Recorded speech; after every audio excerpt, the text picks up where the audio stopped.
I got my notes, I got my thoughts on the BnR and Diablo 4 Season 5 and also Path of Exile Settlers of Calgar. But first... My name is Dom Douglas, and I am back-to-back XWW Commentator of the Year. With that comes some responsibilities, but also a lot of fun and excitement, and I'm never ashamed to look like a complete fool. Speaking of that, I love playing Magic the Gathering, so much so that I kind of think I play it a little bit too much, and I have some opinions.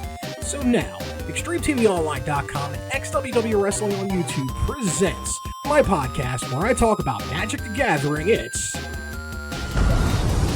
the Goblin Grenade Podcast. That's right, folks. Goblin Grenade Podcast. Hope you liked last week's episode of TCG Card Shop Simulator. I'm hoping to release more of those in the future. Did a whole playthrough of the prologue. It's still going to be out, I think, next month.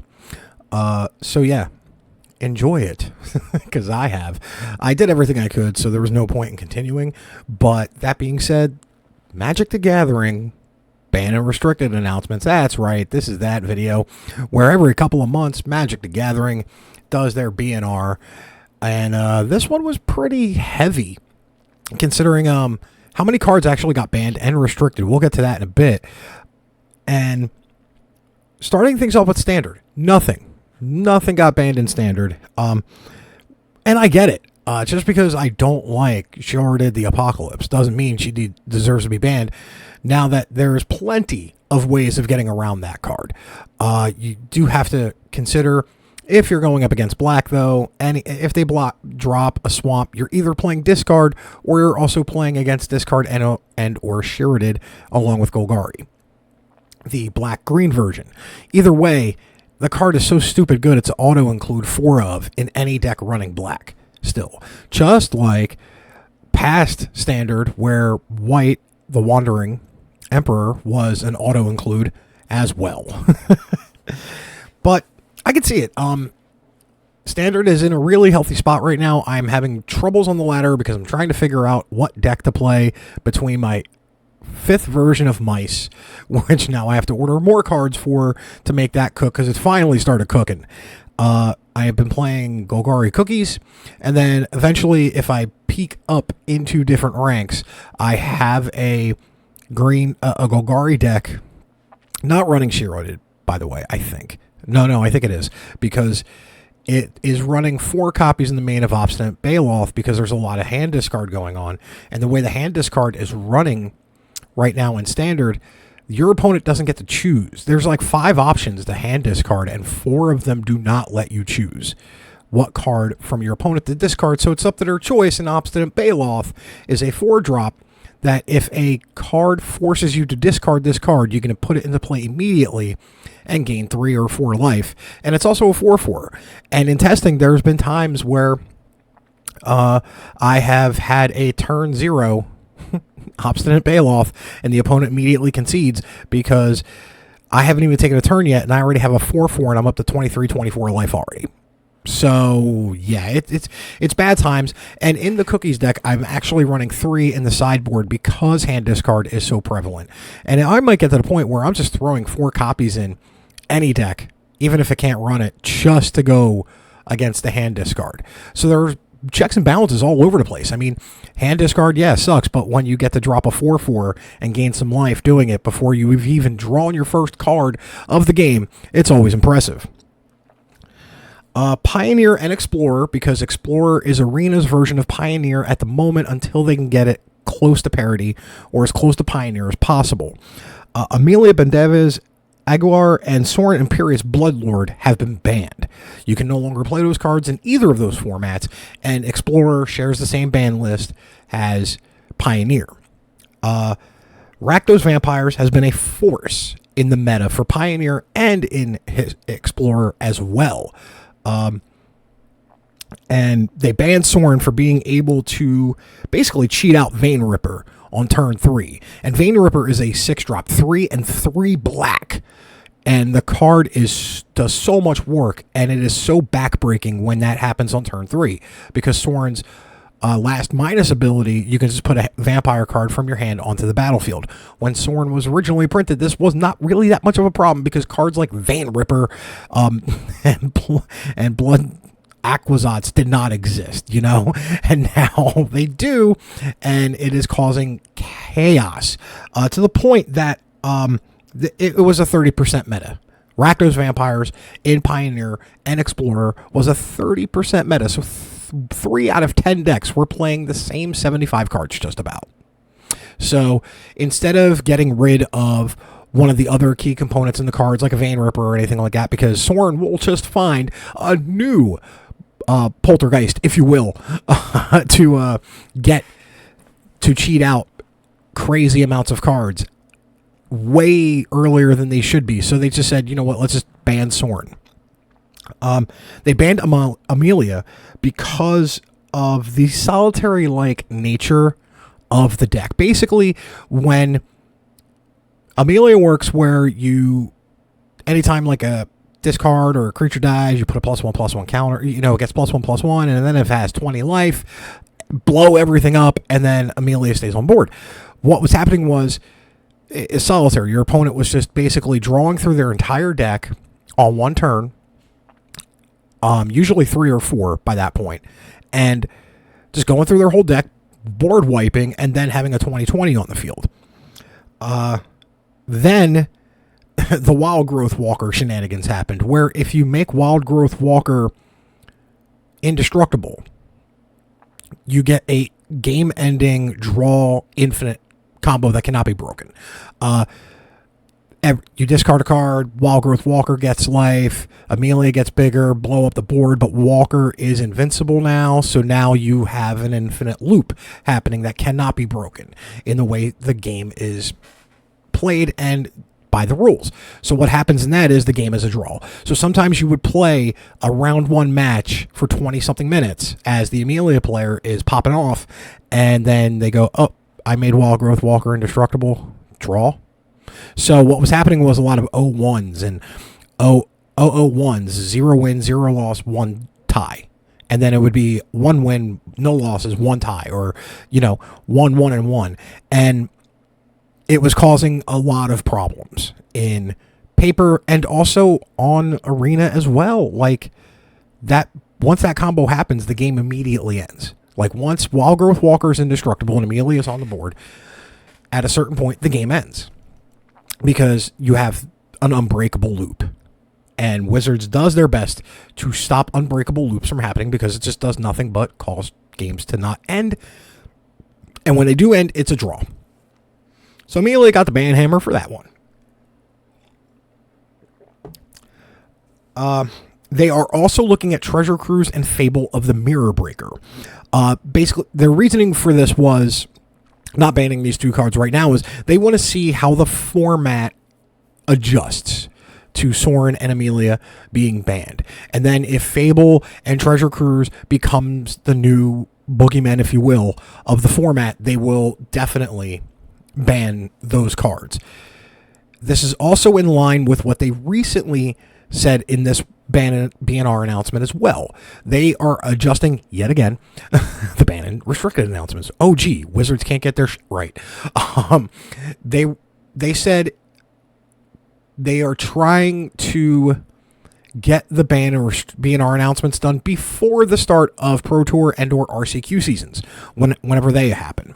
So every couple of months now, before the new season happens, after the Pro Tour, we may see ban and restricteds every time. They still want to keep standard to once a year in case in case of an emergency happens, but they want to make sure. And their reasoning for the next ban being so late in the game, I get it a bit, is in Modern. Nadu is finally banned, and Grief is also finally banned. They said it took them a while to ban Nadu because it was at the start of the Pro Tour season. So everybody, all the pros, all the players, all the regular schmoes, if you will, had already been planning for Nadu. And if you go into an event a week before, after you spent the last 2-3 weeks playtesting and focusing your decks and finding out the best 75 cards, just to have the linchpin of your deck banned days or a week or days before an event, you are screwed for whatever you were trying to do, because now you have less time to plan. I get it. Especially in the Pro Tour. These decks are so hyper-focused. There are every Pro Tour team, whether that be any of your favorite teams, with any of your favorite players, a week before the Pro Tour, they will all go into an Airbnb or a hotel or whatever and spend the next week drafting, playing Standard, playing Modern, playing whatever format is viable for that particular Pro Tour, testing decks, seeing what works, seeing what doesn't, seeing what works and how to counter what works. So if you were to take away weeks of testing, a lot of the professional players are going to be screwed. And also the regular folk that don't have a team to rely on, that have done all their focus testing on Arena or MTGO, and now they have to scramble. And also, if they put in a lot of money for Nadu's because it was an expensive card, and now they can't even recoup that because now nobody wants the card. Like, I'm pretty sure Nadu plummeted in value after this announcement. So, the reason for banning Nadu is numerous. The fact that there's two or three different Nadu decks, and they were all being categorized as different decks in the meta share, I think is bullshit. Because there was 3 different versions of Nadu, or 2, rolling around, and in conjunction, they didn't hit that 30% bad golden number, if you will, for Wizards to say, we need to look at this deck. But combined them, and they were over 40. So Nadu was definitely a problem. The first Pro Tour that it was available, like 6 or 7 of the top 8 were Nadu decks. It was a problem then, but they didn't want to wreck it until after that particular RCQ Pro Tour season. And I understand. It is so clunky and advanced gameplay, it is very easy also to mess up the Nadu combo. To the point that I know players who were doing RCQs and the opponents had so little reps in this deck that they would present the loop, and their opponent would be like, all right, complete it. Because you can say that. You are totally allowed to let your opponent run it through in case they screw up. It is very easy to screw up, especially accidentally doing a rules violation or accidentally missing a trigger causing that combo to end. And their opponent looked at him and went, I don't know how to complete the combo. So that whole time, their opponent didn't even have the wherewithal or the gumption to learn the deck. They just bought the deck, played it, presented the combo, and hoped their opponent would scoop. That's also not illegal, and it doesn't have to be, but at least know how to play the combo. And it's also like the KCI, Clark Clan Ironworks. That's another reason why that card and that combo was got banned too, because people were doing the same thing as well. Not only is Clark Clan and Nadu time sinks for combo turns, where that solitaire-like nature of the game comes out, but it's also one of those things where it's very, very easy, especially with KCI, to screw that combo up completely. And there'd be times, once again, all right, show me the combo. You presented the combo, now run it through. And they would just have to go, I can't. Okay, cool. Once again, not illegal, but also, if you're going to play these combo decks, kind of learn what you need to do. And Nadu, super clunky. Super, super clunky. Super, super easy to mess that combo up if you do not know what you're doing. And it's not a large percent of players, but a small enough percentage of players didn't know what they were doing and just relied on their opponent scooping.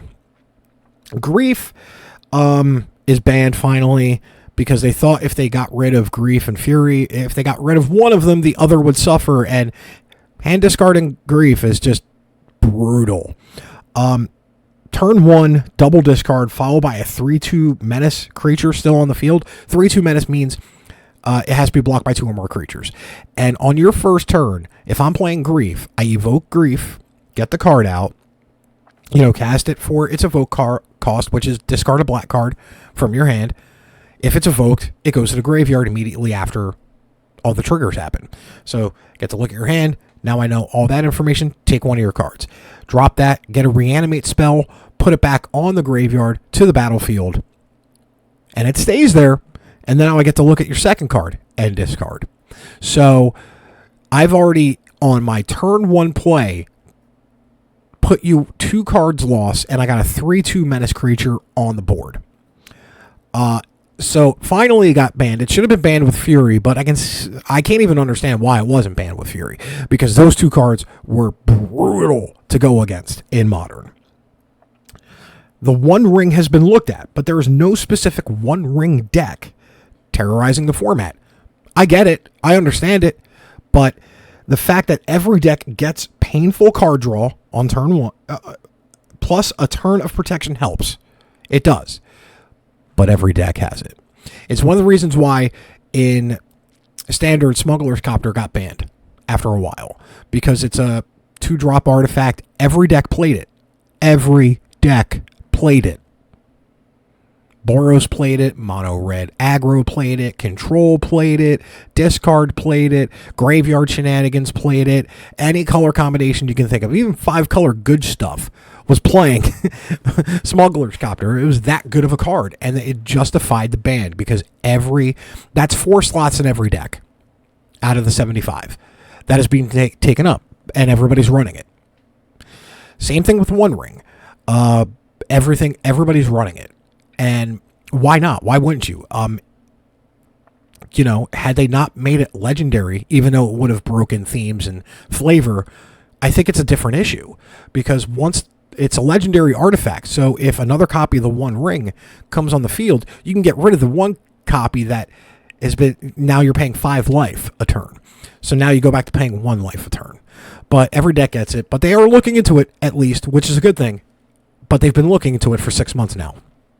When do you pull the trigger, Wizards of the Coast, on banning One Ring?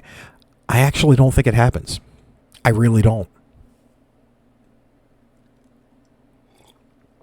It is the premier marquee card, one of them, and that Lord of the Rings set still probably one of my top 5 favorite sets of all time. Bloomburrow is kicking up there. It's gonna. I feel Bloomburrow, by the time Bloomburrow ends and Duskmourn begins, I think Bloomburrow is going to be in one of my top 5 favorite sets of all time. It's that good. I don't care about the criticisms in draft and whatnot, and how it's hard to draft. There's a couple of commons in there that shouldn't have been printed as commons, and blah blah blah blah blah. Bloomburrow is a great draft. It's an immediate next to Foundations, which comes out in November. I feel, and I'm still trying to pull this together. I feel you can draft a focused deck in 2 colors and turn that into a standard deck over time with prize winnings or whatever you get for playing a draft and then boosting it up.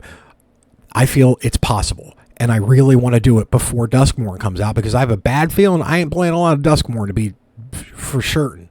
Duskmourn has not been on my radar for a while, and I don't think I'm going to play a lot of Duskmourn, to be honest with you. And finally, when it comes to Modern, the decks that they wanted to pump up with Modern Horizons 3, they are actually liking the Energy and Eldrazi decks making a return or making their first appearance in Modern. They love how Modern Horizons 3 brought a couple of different archetypes to the format. And yes, Modern doesn't rotate out and whatnot, but your Modern Horizon sets are kind of pseudo every couple of year rotation.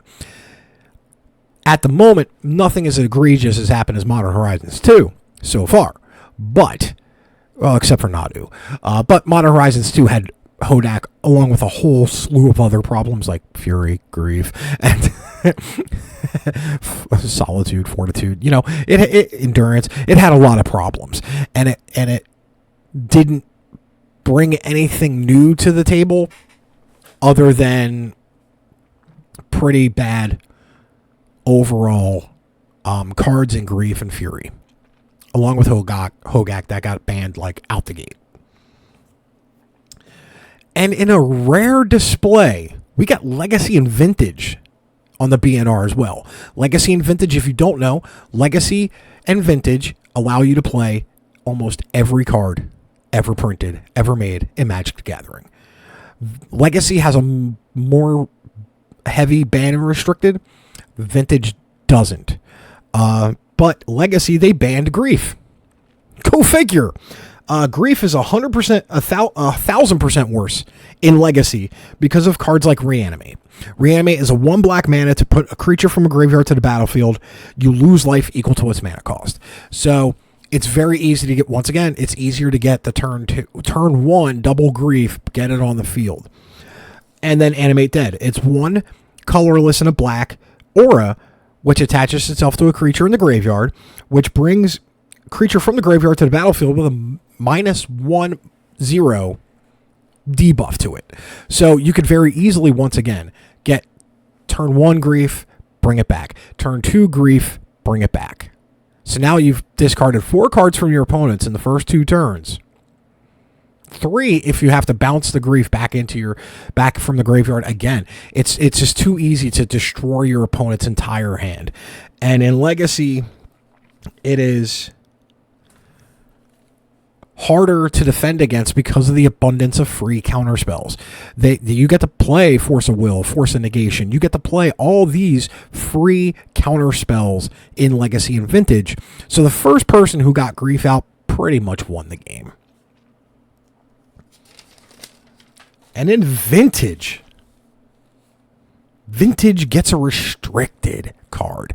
Urza's Saga is restricted in Vintage. What is Legacy and Vintage have banned and restricted. That's why it's called a BnR announcement. Banned, you can't play any copies of the card in your deck. Restricted, you can play 1. You can play one of those. So Urza's Saga joins the list of restricted cards in Vintage. Because the amount of decks that run 0 and 1 cost artifacts in Legacy and Vintage, these games, when being decided by two 6/6 constructs and a crazy amount of mana from Black Lotus on turn 3 or 4. So, what is Black Lotus? It is a 0 cost artifact that tap and sacrifice it to add 3 mana of any color to your mana pool. Oh, by the way, in Vintage you can play the Power 9. One of in your deck. You can play all 5 Moxes, the Lotus, the Ancestral Recall, the Time Walk, the Time Spiral, the Time Twister. You can play Necropotence. You can play the most broken, degenerate stuff in the entire history of Magic the Gathering. The mana bases in Vintage cost the same as a house, okay? Because the original dual lands are 4 ofs, if not all of them, in your decks. That's your whole mana base, okay? Think about that. The mana base for Vintage, for premium tier 1 Vintage decks, there's budget Vintage. It does exist. It's mono red. But oh my God. And we're not even talking about the artifacts either. We are not talking about the Moxes or the Lotus, which also are in your decks, because those are considered lands in that format. You play them like they go for your mana base because they're a 0 cost artifact, each one. All 5 Moxes tap for 1 of those colors. So the red Mox taps for red, 1 green, or so you already have 5 free lands in your deck. So on top of the original dual lands that don't come into play tapped, that tap for either a red or a blue, and they're an island and a 4 planes as well. The mana bases are disgustingly expensive in this format. And a card printed in Modern Horizons 2 got restricted, meaning you can only play 1 of. So it joins a very exclusive list. And on top of that, Urza's Saga was one of the 5 most played cards in Vintage. So out of all this power in this format, that you can play 1 copy of each Lotus, of each Mox, and a Black Lotus, that's 6 cards right there. Time Walk lets you take an extra turn. Ancestral Recall draws you 3 cards for 1 blue mana. Time Twister discards your whole hand and shuffle your hand into your library and you draw 7 cards. Urza's Saga was being played more than 4 of these cards. The fact that Urza's Saga was being played more than the Moxes. What? So, because by turn 3, you would have 2 6/6 artifact construct creatures on the field swinging for 12 damage. It's kind of the reason why it needed to get restricted, because every game was going like that. And that is how powerful Urza Saga is. And I'm glad I traded one of them in recently because I went baller on Bloomburrow. There are no changes in Alchemy, Historic, Timeless, and Brawl. Brawl is their 1v1 commander in Arena, so there's nothing too crazy going on in that. Timeless is their version of Vintage Legacy for Arena. All cards are available. All the Alchemy BS is available too. Pretty powerful stuff. Historic is their version, is like Arena's version of Modern, but without the fetches. And Alchemy is a format nobody plays. I don't make the rules. I don't say the things. Nobody plays Alchemy. Alchemy, unless it's Timeless, Alchemy is the worst format Magic has ever created. So that is the BnR for, and it was August 24th, I think, 24th or 25th. I'm recording this actually the day it's coming out. That's how late I was because I played a couple games. More specifically, Diablo 4 Season 5 and Path of Exiles Settlers of Calgary Season, or also known as Boat League. Diablo 4, my thoughts. After a couple weeks, I got my character to 100. I did most of the stuff. I still haven't done the season journey yet. I'm on the last tier. It's okay. But it's brought nothing new to the table, I feel. I don't like the Infernal Hordes. It's kind of... We have that already, almost. With Diablo 4's version of Greater Rifts, I feel. So you just added another wave. You just made it a wave-based gameplay as opposed to clearing dungeons as fast as you can.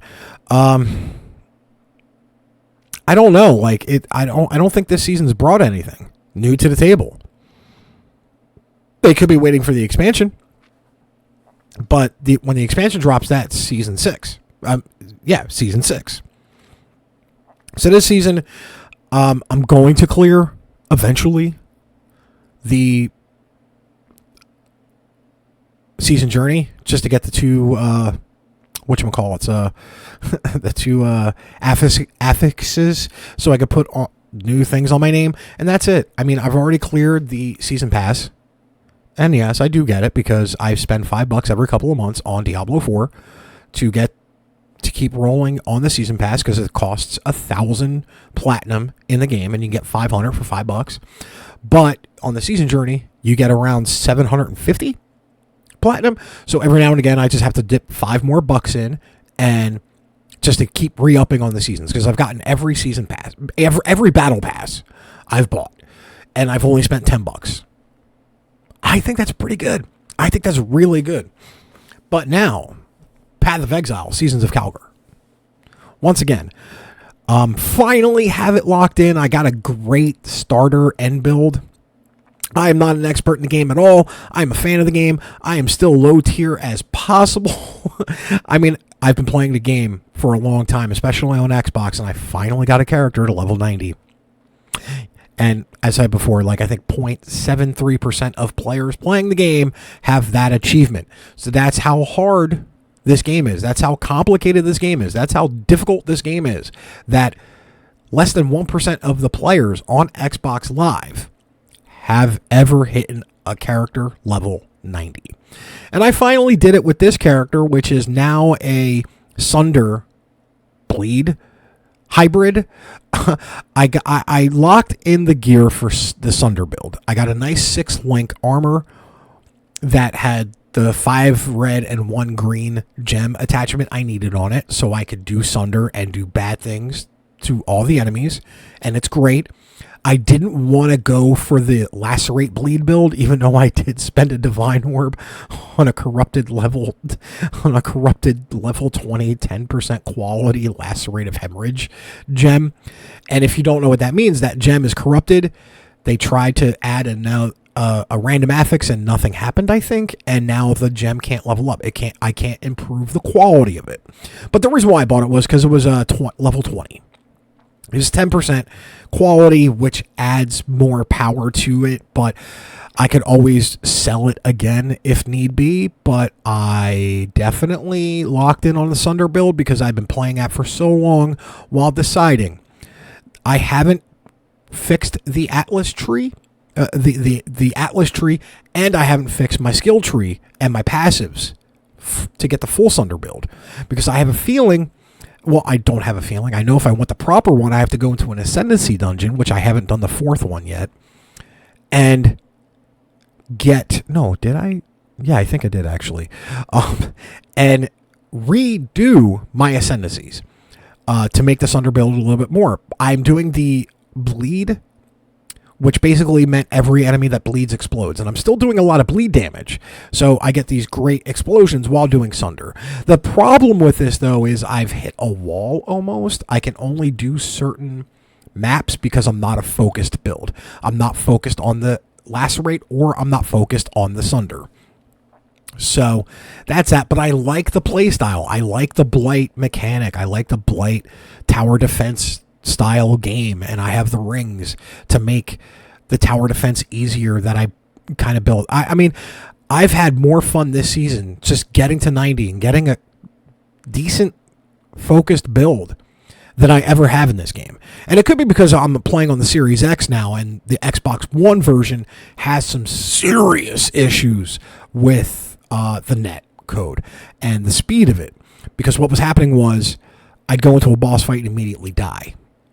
Because, and same thing happened with Diablo 2 Resurrected, because the load screen, I'm loaded in, but I haven't really gotten to the game yet, so the boss just got a whole couple of seconds worth of free turns, and at that peak and at that level, all it takes is one mistake and you're dead. So that's what happened with me. I think I'm going to take a break from Diablo 4 and Path of Exile now, too, because I know the next season of Path of Exile is coming up. End of the year, I think the open beta for Path of Exile 2 drops. The full game, it's going to be free to play. It's going to drop. I'm going to download it. I'm going to play it. And then over the course of the next 10, 12, 13 years, Grinding Gear Games is going to improve it. But with Diablo 4, I know when that new expansion comes out, too, that I'm going to bury myself in Diablo 4 and get through the next bit of the story for Vessel of Hatred, mess with the Spiritborn, and see if I like it or not. I still love the Barbarian. It's still my favorite, the Spin the Win. I'm not making another character like I have in other seasons. So that tells you right there just how not well received this season of Diablo 4 Season 5 was for me. Might actually play Borderlands 3 again. I was enjoying that the other day because I know they just did a hotfix update where you can get a character immediately level 72. And then I realized, I never played True Vault Hunter. I've plucked 100 more times in Borderlands 2 than I have in Borderlands 3. And Borderlands 3 plays very well. I just don't like the story. I'll keep coming back for Handsome Jack. That is probably the best villain in any video game. Because you're supposed to hate the guy and not laugh at the he says. And yet you're laughing at the he says. But Borderlands 4 was just announced for next year, so whoa. Oh boy, there goes when that game drops, there goes a lot of my free time. Anyway, my name is Dom Douglas, the back-to-back commentator of the year for Extreme World Wrestling. You can catch all of our great content on extremetvonline.com, $4.99 a month. The first 5 days are free, and may your top deck always be mythic. Time to grind the ladder again at Magic Gathering Arena.